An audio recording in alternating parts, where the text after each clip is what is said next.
I was listening to the radio earlier and I heard Malice rapping with Pusha. Now I understand that this reunion that they have had has been a while, right? This reunion that they have had, they put out their project. I believe they have some Grammy nominations as well. But being a person that comes from the Christian hip hop background, this is a very interesting moment in time. What am I talking about? Well, we know that Malice, as much as he is a part of that legendary Clipse group, he is also a part, a very integral part in where Christian hip hop wanted to go and where it was around that 2014 2013 era, somewhere off in there, 2014, 2013, maybe even 2015. Malice was making big leaps and big bounds into being in Christian hip hop. He didn't do interviews like that. You can go and catch a couple, some being with Rapzilla, others being quoted in certain magazines. But one of the things that if you go and you look at any of his comments, and if you listen to his music, one of the things that constantly came up was, hey, Malice, if you decide to come back, or is there ever a world where you and your brother Push would be together, would do some type of reunion? At this time that he was getting a lot of these questions, there were a lot of people speaking on him, like at this time that he would get in these questions. A lot of people were making reunion tours and coming back and different things like that. For example, there is a reunion tour of New Edition and coming up, right? So this is normal. Janet Jackson is touring again. You got Monica and Ashanti them touring again. You have people like B2K and different ones like that touring again. So obviously somebody like this, you're going to ask the question, hey, I see your brother is making waves and getting into rap beefs and doing different things like that.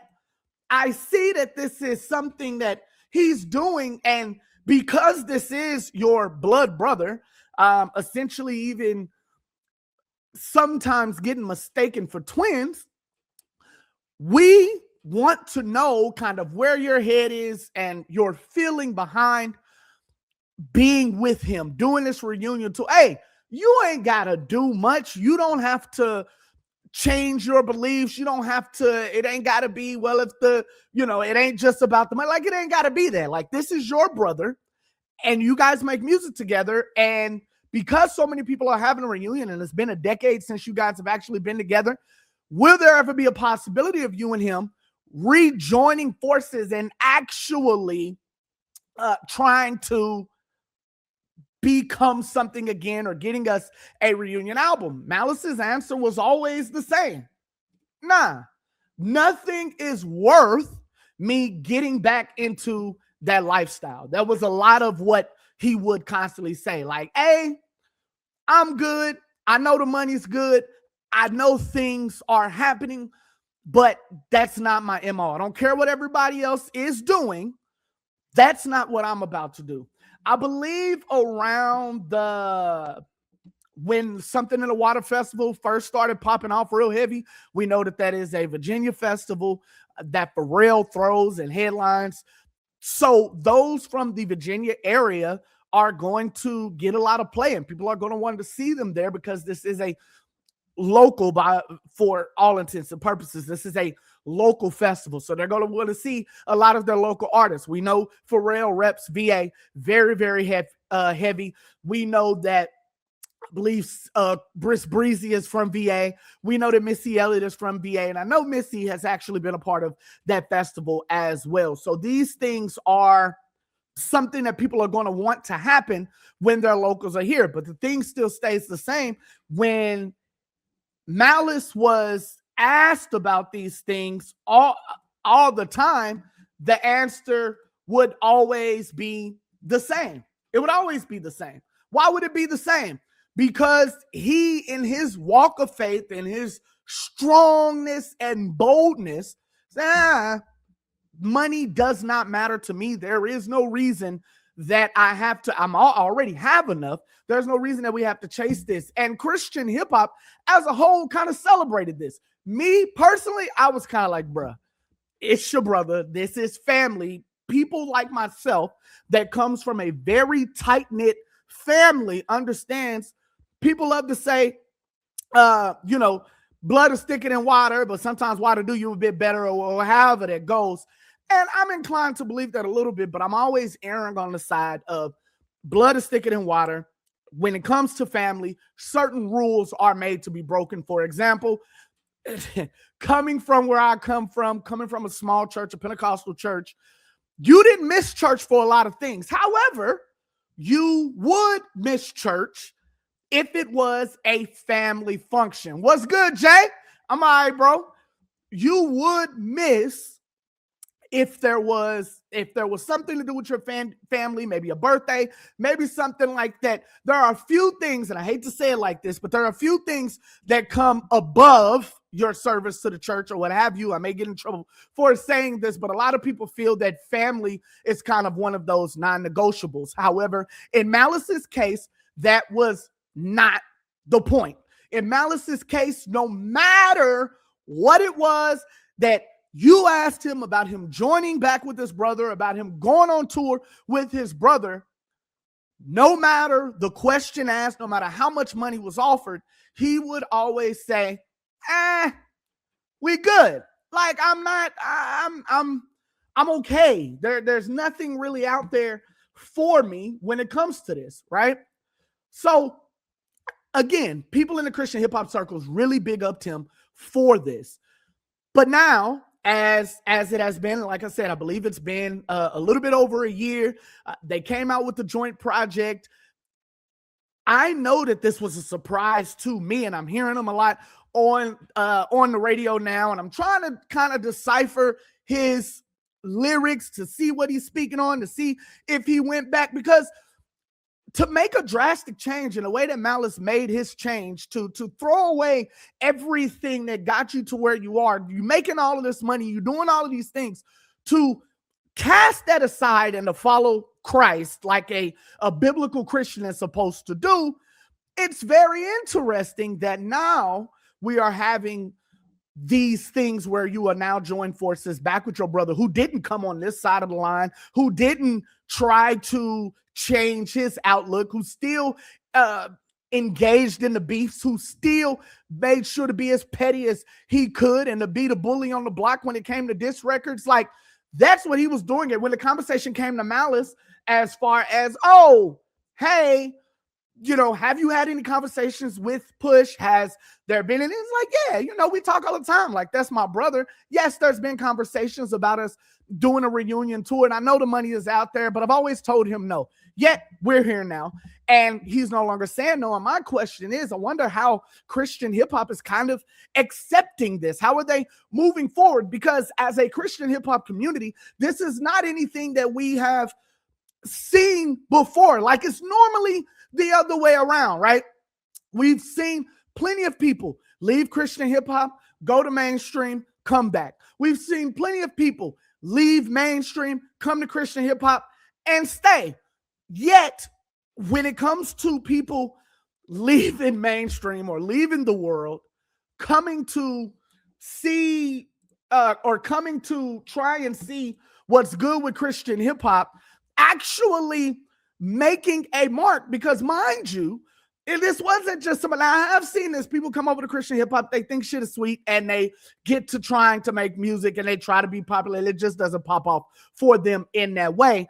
However, Malice is a totally different situation. In Malice's case, he came over, put a footprint. Obviously, Christian hip hop media was all over him trying to make sure, because mind you, outside of Cray and a few others, maybe a Kirk Franklin or a Dark Child, there aren't many people with his notoriety within the space. So anytime any celebrity tries to make this move to Christian hip hop, a fairly small space, not as small as what it used to be, but a fairly small or niche space, the media and everybody are going to flock to that person and see how they're moving and say, look, see, we're cool. We're cool now. We're not lame. Look at this guy. He left it all for us. We're not lame. So I just wonder, in this situation, or in Malice's situation, this is totally different, right? This is a guy who decided that I'm going to come and do Christian hip hop for a while. Him and Bizzle were close. They did a lot of records together. He was like an honorary GOM, kind of the way that Hog Mob is associated, but not really a part of GOM. That's kind of the way that Malice was moving. And he didn't really do many collabs like that with the space. It was a few people that he rapped with. But now we are here where we are seeing him back with his brother. And I wonder if Christian hip hop, to me, what it feels like is Christian hip hop kind of just let it go. Like they were kind of like, hey, we are okay. Like we are good with the service that you provided us for the years that you were here. You let, I mean, it is what it is. The fact that you even got here is kind of one of those things where we're like, I mean, we didn't expect, but you're here, you did it, you meant what you said, and now you're moving on. So we really don't care like that. Again, these things happen where artists like Lecrae leave Christian hip hop and go chase the mainstream. And I don't want to say chase because I don't believe that that's what Crae was doing, but for all intents and purposes, and what everybody else is thinking or saying, went to mainstream, was pretty successful, very successful, and came back fully in Christian hip hop. Honestly, a true fan would tell you that Crae never left Christian hip hop. So there is that piece. I'm one of those.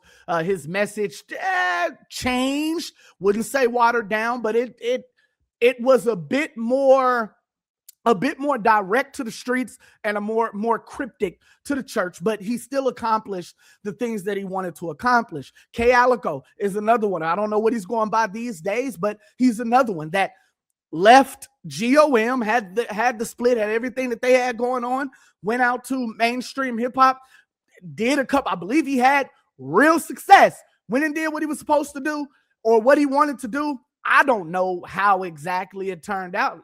Some would say maybe not that good. That's the reason why he wound up coming back.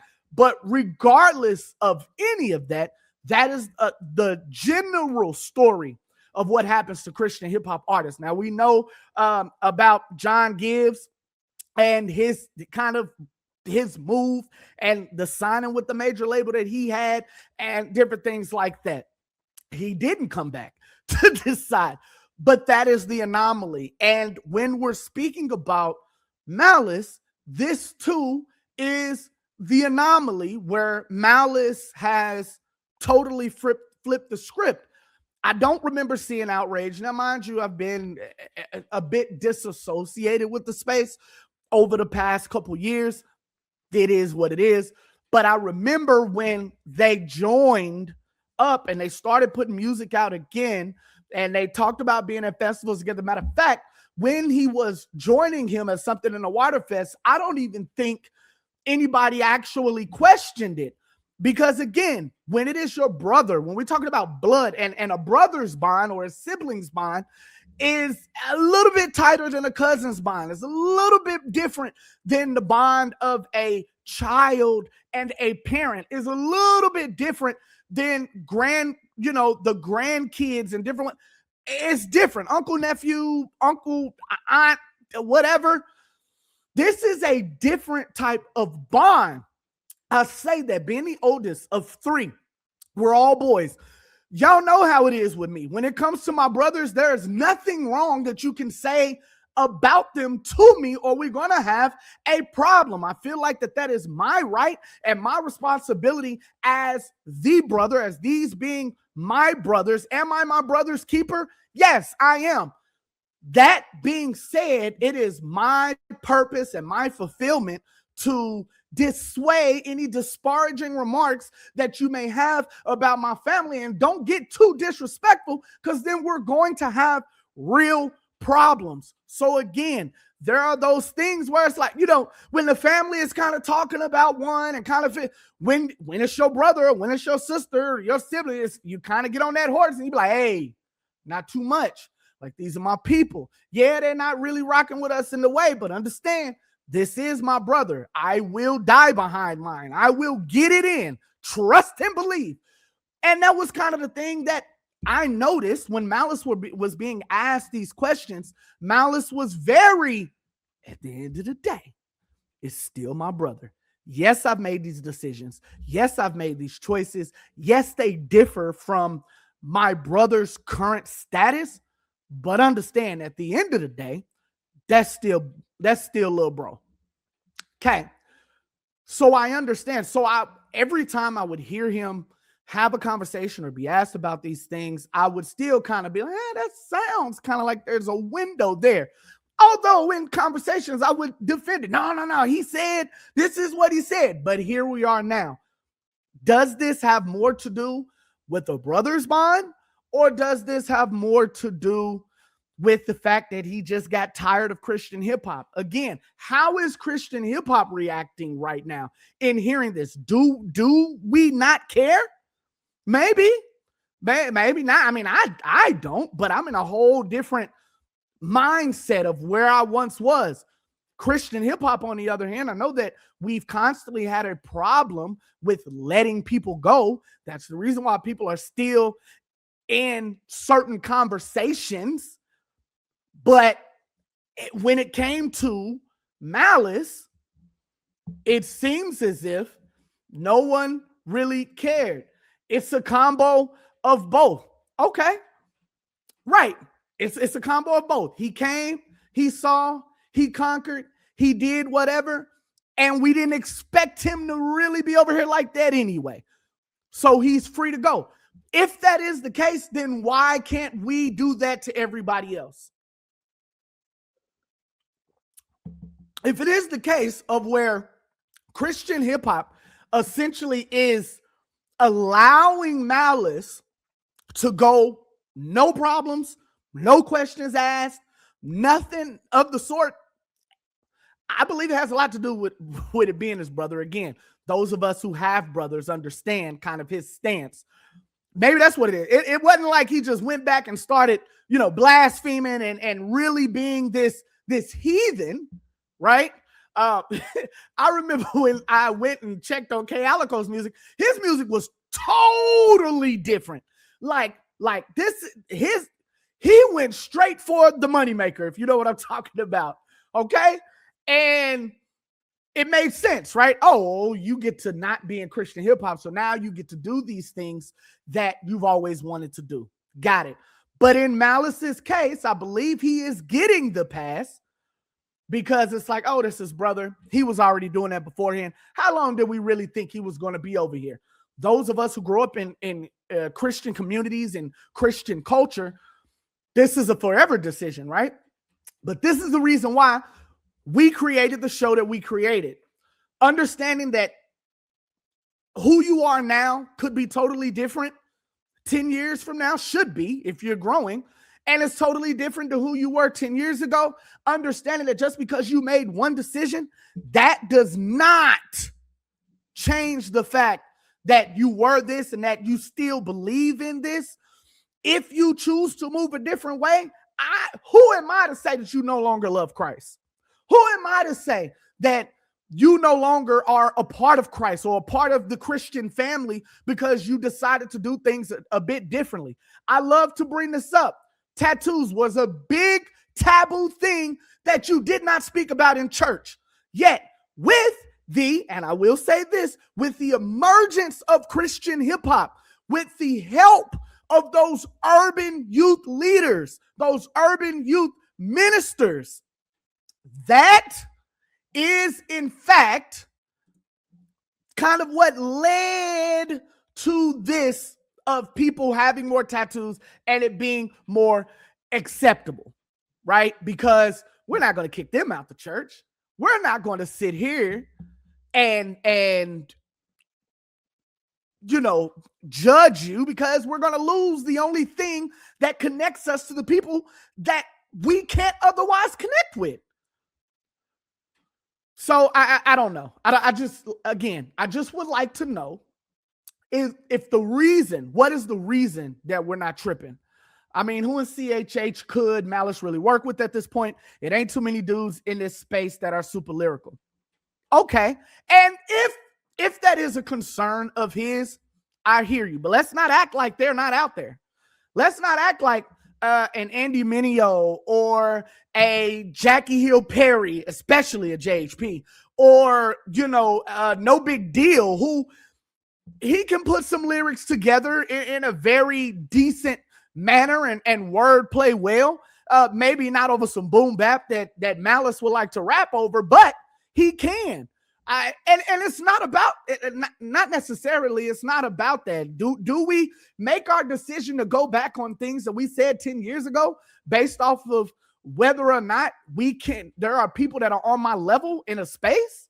Like I don't know how. I don't know that to be true. I don't know how accurate that is. But I hear you. Again, that points to my point of maybe he got bored with Christian hip hop, but that hasn't stopped other artists from stepping out and making records with people that they think are dope. Paris Careers, huge about that. If he thinks you're dope, he's going to put you on a record. No matter what your music says outside of this, before or after, as long as you are a fire artist, if I personally appreciate your music, I'm going to put you on a record. I believe more people are leaning towards this. I done mentioned Craig's name about 30 times in this one video. Y'all already know how he moves. Y'all know how he can get it. Y'all know what happens.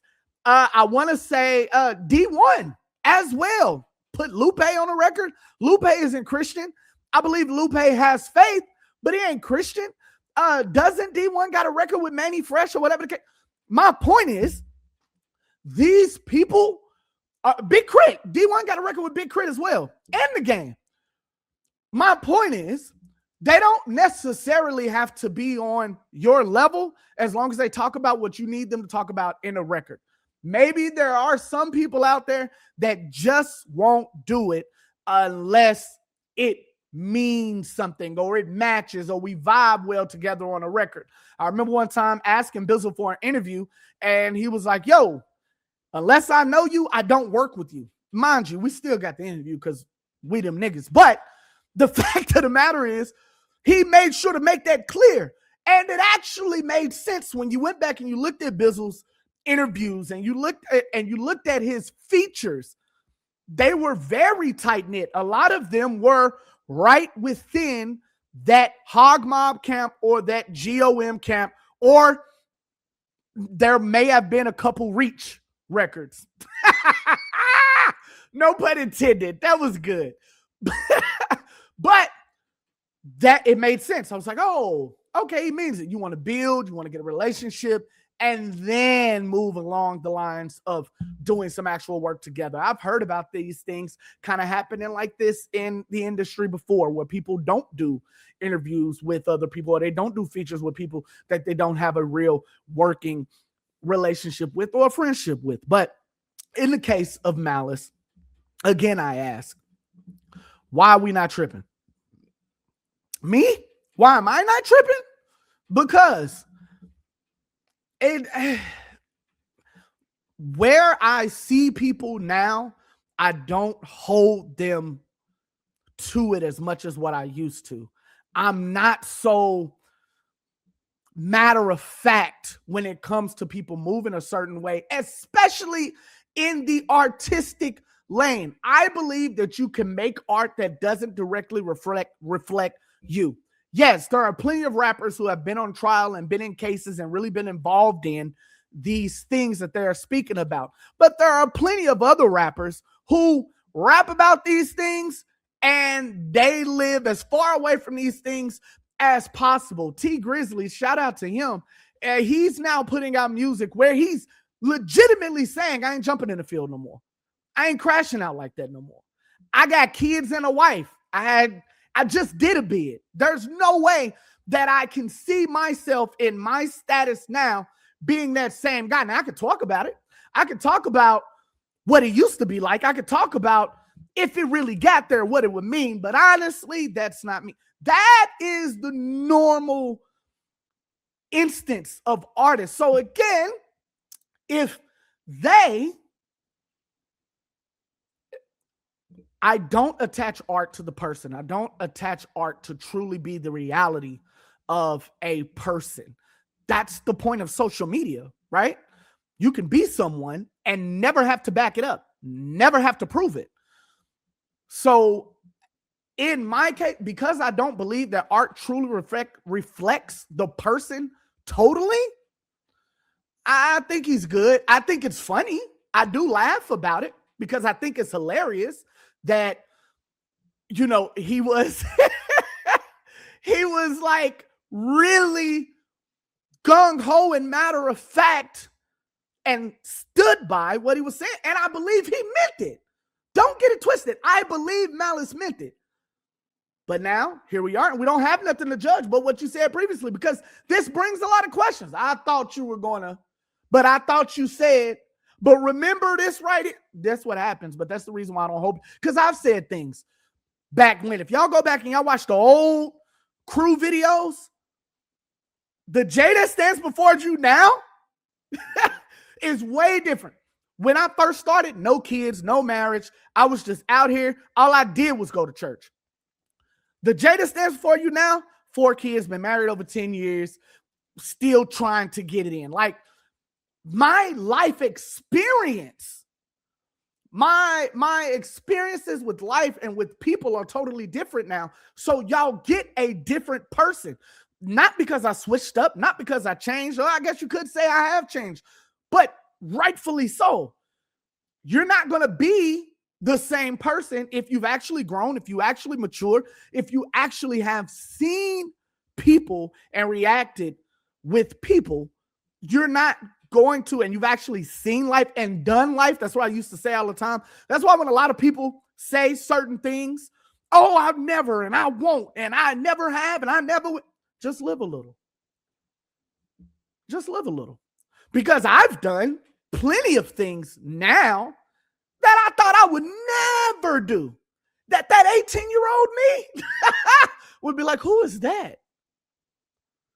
It comes with life. It comes with change. So I'm not holding Malice up to this. I find it very funny that the outrage isn't as loud as it was with Cray. But I get it. Malice ain't the go to Christian hip hop. Cray is. But there's still been other people who've been able to, who have went out here and have been under the rock of so much Christian hip hop criticism. Yet it's like when it comes to Malice, and I think it has a lot to do with who he was and how long he was with us. As a matter of fact, when Malice quietly left, Malice wasn't even putting out music no more. Malice was working out and just talking to people all day. Malice wasn't putting out music. He wasn't doing collabs with nobody. So once he fell out the spotlight, maybe this is the way, right? Maybe this is the easy way. Since he kind of fell out of the eyesight of Christian hip hop, fell off at the start, because mind you, everybody was trying to get an interview with him. Everybody was trying to figure out what he was doing. Everybody was trying to see what was going on. But because he fell out of that certain spotlight, maybe this is why he was able to do this and nobody batted an eye. Maybe it was one of them things. I mean, hey, yeah, it is what it is. We don't care. We don't care. It was Malice. He wasn't really offering much to the space anyway. So, hey, we're good. Maybe that's what it is. Let me see here. You're making good points, especially the Paris Carriz point. Exactly. That's my thing. Paris Carriz is an excellent example. He's one that I like to pull up a lot when these topics come up. Let's see. This Malice is a legend in hip hop culture as a whole at this point. I just think we're not tripping because he can do whatever he wants now, and he probably let me see here. Do what he wants, and he probably found the freedom to speak on it. Yeah, maybe. And I think that's the biggest issue within Christian hip hop, or one of the biggest issues within Christian hip hop, that we feel that there are certain, or the artist feels like there are certain topics and certain things that they can't cover, certain things that they can't say, certain things that they can't be a part of or be associated with the fear of disappointing the fans or the space or the culture. Now, as time has progressed, more and more people have decided to be like, hey, it's me, it's my life, I'm gonna do what I want. Andy Mineo making the transition that he's making now and making the type of music that he wants to make now, not being a part of that Reach record label, it changes a lot. Not being in that space and having true control over your art, it matters a lot. So yeah, I get it. Yeah, you're right. Let's see here. Curious, do you believe in the cancellation of artists, or do you think artists and their music should always be separated, even if they did really bad stuff? See, that is actually a really good question. That's a really good question. And the reason it's a really good question is because of the point that you just made. I separate artist and art almost always until they get convicted. Until they get convicted. Because then at the point I'm like, oh, you really was about that. Like, oh, you really were doing it. And it depends, right? I don't separate artist and art that much in mainstream, unless it's somebody talking about being promiscuous or anything like that, and they are, obviously married. Give me a couple of seconds, guys. I'm gonna run this. We'll get it. But I'm gonna keep talking.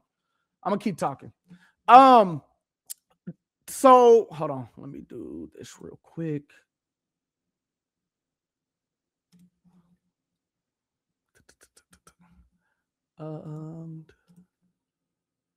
So here's my deal. Okay.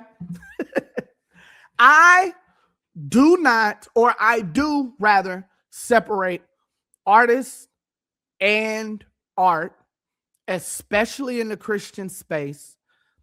And I hate to say this, but because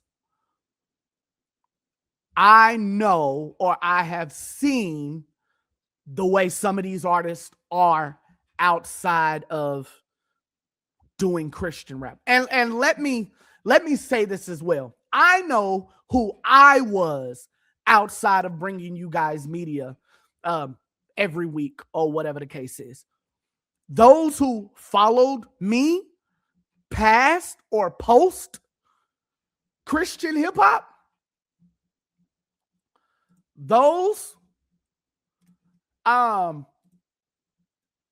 have seen me react and say things and do things that you otherwise wouldn't have seen me do within Christian hip hop. Now, one of the things that I will say in regards to this as well is that boy, so many damn ads. The other thing that I will say to this is I made sure to give you all the truest version of me that I was allowed to give without, how can I put this? I gave you guys the most real version of me that I absolutely positively could. Did that change the way people saw us? Did that change the way that we were approached? Did that change? Not in most cases, because in most cases, people who followed us all throughout just followed us because we were all real and authentic. Okay. So when things changed, right? When things went about, or when we started pushing the boundary a bit more, when we started being even more edgy than what we were, when we started being a bit more real and talking about topics that didn't want to talk about, when we got to doing all of that, people just took it at, oh, they're still them. They're just being a bit more free. And we never caught any flack about it. I believe the only person that actually tried or that actually said a little bit, we had two people. One was what is his name? DJ Wado. My fault. Shouts out to DJ Wado. One was DJ Wado. And the crazy part about it was DJ Wado did not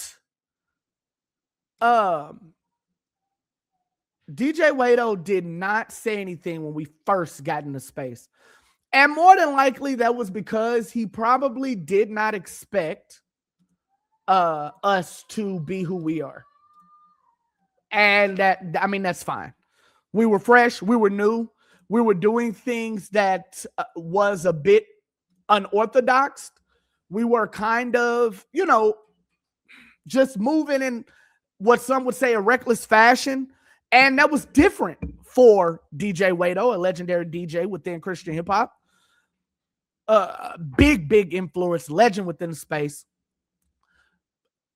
It was different for a lot of people. So when we first, he didn't say anything to us at that point. He just kind of let it be. It was what it was, and I don't think we had a name. DJ Wado made a comeback, 2019, 2018, maybe. I want to say that was around that time frame. And he called us on Twitter. And we were speaking and having a conversation with our people because we understand the people that follow us. We understand the people that watch us. So we know what's up and we interact with them on a way, especially Twitter, X, formerly known as Twitter, especially when that was kind of a lot more unhinged. Some would say it's even worse now. But we were having conversations with our people, and those on Twitter who followed us on Twitter knew the type of conversations we would like to have on there and the type of raw realness that we were. And I remember DJ Wado was like, nah, when you first came, you blah, blah, you was this, you was that. I can't remember what the conversation was, but he was kind of telling us like, hey, when you first came out, people wasn't rocking with you. People felt like this. And one of the things that I shot back at him with was, no, you just didn't get it. We've always been this way. People have always rocked with us. You've been gone. So this conversation that we're having right now is irrelevant. Now, I wound up running into DJ Wado in 2020. We actually have video of that interaction, and we actually had a conversation about how it was when we first came. Matter of fact, he did say something to us when we first got in. And what that was stop using my footage. That's what it was. Said, man, you've used too much of our footage. And it was a conversation about Lecrae. I wanted him doing some commentary, but he was like, hey, you could have at least asked. And he was real chill about it. Like, hey, if you just kind of ask me, man, I'll let you blah, blah, blah. And because of who he was, I made sure not to have any waves, whatever. It is what it was. Man, my fault, big dog, I understood. Now, when he came back, we were different. We were in a different space. I knew who he was. But we were in a totally different space. So at that point, I felt like I could have a more real and better conversation with him.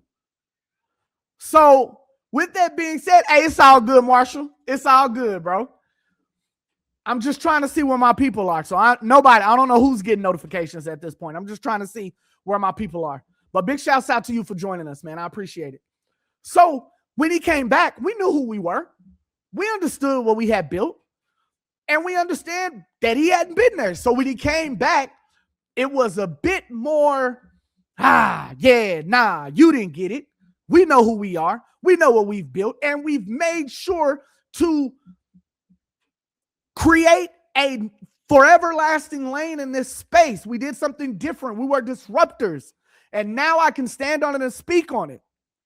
But again, I ran into him, I believe it was 2020, maybe it was 2021, at a festival in Virginia.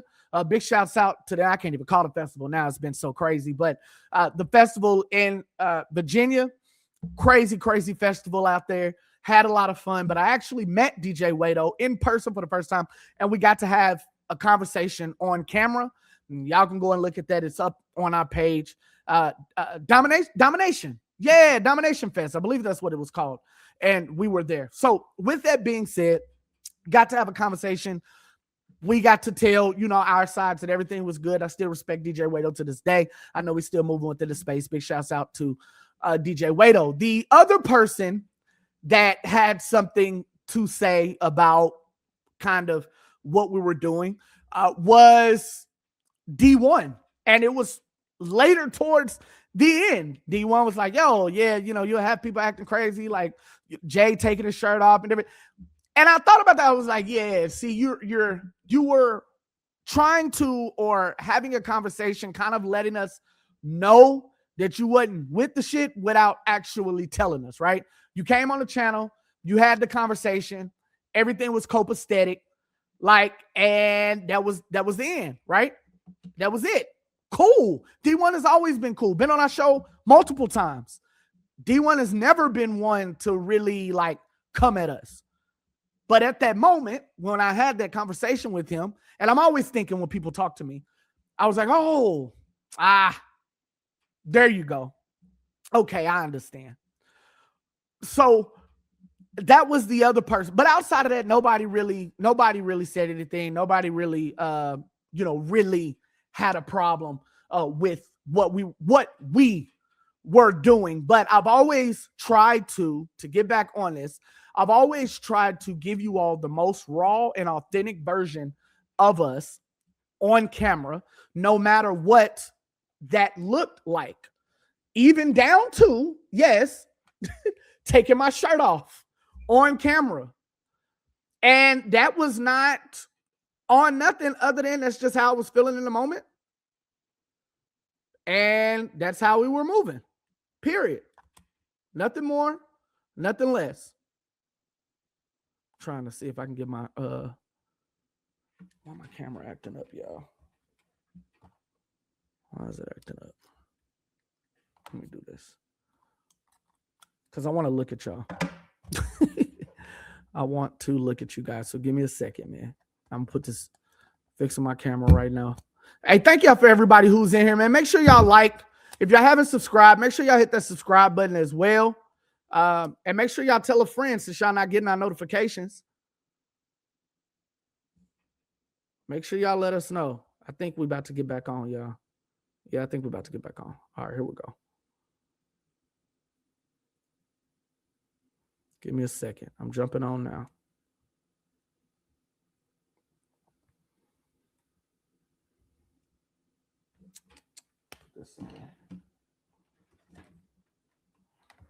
I don't know how long it's gonna be, but when it's back, it's back. Feel me?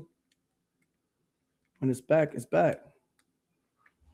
All right, I'm on here now. Here we go. Let me see.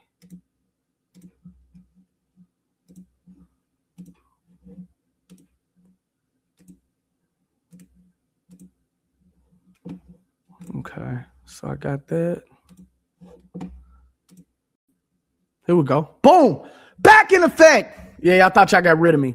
Anyway, let me see what's going on. D1 seems like he kind of depends on straw man arguments anyway. Every time I see him say something, a small part of me is like, I don't know, man. Kind of shaky. shaky. No. Yeah, I don't know, man. When it comes to D1, and D1 is, again, that's my guy. My kids love D1. He's always been dope to us, but yeah. Okay, I'll say this before I say that about D1. I'll say this. D1 has never changed in that instance. D1 has always been a person. He was one of the first to actually go against the industry legitimately, meaning turning down record deals and then living to speak about it, to the point where he's having real life beefs. Like these guys are having podcasts and discussions about him because and I think that has a lot to do with as well that he's so involved within the community. So that's the way his name gets around. But yeah, sometimes you can kind of catch a D1 conversation and you're like, wait a minute. But I don't know if I want to side with that argument right now. I don't know. But he's definitely been one to just be straightforward within that. But back to what I was saying. So yeah, I've always tried to give you all as much of me as I've been able to get apart this. We're talking about separating the artist and separating the art. When it comes to mainstream or when it comes to Christian hip hop, I've always separated the artists and separated their art because I understand who they are. I've seen artists outside of this space be a bit more raw and authentic and real than you guys have been let in on. I know again how we, the hip hop corner, were off camera, and those who've had interactions with us know as well that. But one of the things that people would say when they saw us was that we weren't much different than our regular conversations on the phone or what they saw on camera. I tried to keep it that clear because I didn't want you to catch us in a situation where we may be using some language that you didn't otherwise think someone in Christian media should be using. And now you're, oh my God. I can't believe that. No, you can't say that because that's what we have shown you guys in public. I want you to see all of us so that if you caught us in public when no one's watching, because that's the problem. Everybody puts up a facade until they feel like no one is watching. And I wanted the situation to be that if no one was watching, that you guys would still see us as the same and there would be no surprises. So there were, as much as I could, we were true to that. So we never had any issues outside, but I've always made sure to separate the artist and the art. Now, when it comes to mainstream, okay, just because of how this story is, I do separate artists and the art until I hear of a conviction or something that really shows that they really get down like that. And then I'm like, so this was like a diary. My bad. This was a journal. My fault. Today's injury.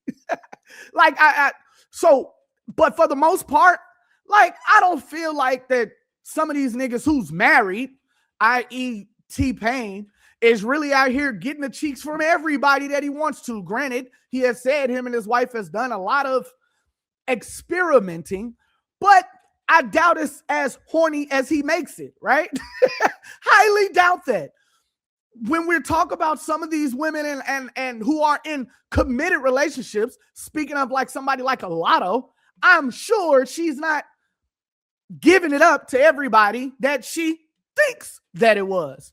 Or same thing that goes with Nicki Minaj. She's not, while she's lyrically and in her videos displaying this for everyone to see, she's not really doing that when she got Kenneth Perry at home. Like, so again, I separate the artist and the art in both mainstream and in Christian hip hop.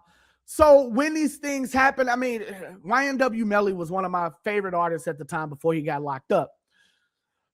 A good case of, I really don't think murder's been on your mind. I really don't think you shot your friend until he went and was like convicted, or not convicted, but on trial for shooting his friend. And then I was like, my bad. You're right. So, to answer your question, even when they've done really, really bad things, if they got convicted, or if there was a problem, or whatever the case is, something really happened where somebody was really harmed and they are being accused of this, or these things, fall upon them, or if it's been proven that they have really done these things, and you at one time spoke about it in your music about you doing those things, then how am I supposed to separate the art and the artist? Gunna is a prime example of us separating the artist from the art. This man went to court and already told y'all that this ain't nothing that he wanted to be a part of, nothing he knew about. Them was all thugs people, whatever the case is. Already been on Crime Stoppers once and y'all fell for it. But now a national